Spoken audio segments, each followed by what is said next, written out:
Payot et la Fondation Payot pour la promotion de la lecture vous présente Marque-Page.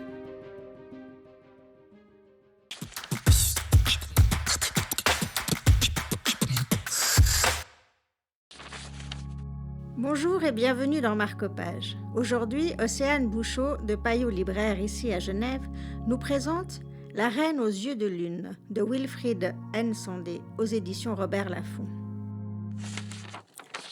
Alors, le personnage dont il est question, cette fameuse reine aux yeux de lune, c'est Kimpavita, une jeune femme qui a existé à la fin du XVIIe siècle au Congo, qui était alors occupée non pas par les Belges mais par les Portugais, et qui est devenue, alors même qu'elle n'avait pas 20 ans, une figure de proue d'un mouvement de rébellion, donc des Bakongo qui en avaient assez d'être sous le joug des Portugais.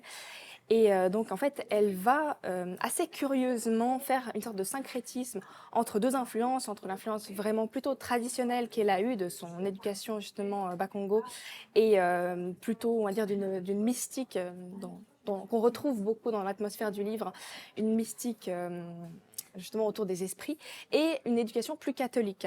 Et elle va aussi mener justement des groupes entiers, des centaines de personnes vers une utopie donc d'un royaume libéré. Mais il se trouve qu'à la base, en fait, elle ne voulait pas du tout être cette leaduse.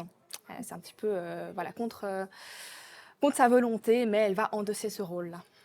Quelle est l'atmosphère du livre? On est dans quelque chose d'assez étrange aussi. Oui, tout à fait. Justement, je parlais de mystique tout à l'heure, un petit peu magique vers certains moments, et en fait, ça nous transporte littéralement parce que c'est un style très lyrique que Wilfried Nsondé utilise pour parler justement de toutes les nuances de la spiritualité de Kimpavita. Donc tout est associé en fait. Exactement. Le style et l'écriture.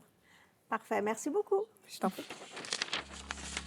J'aurais préféré gagner la paix par l'amour du prochain, convaincre et séduire plutôt que de soumettre par les armes. C'était un extrait de La Reine aux yeux de lune pour Marque-Page. Quant à moi, je vous dis à très bientôt pour un nouveau chapitre littéraire.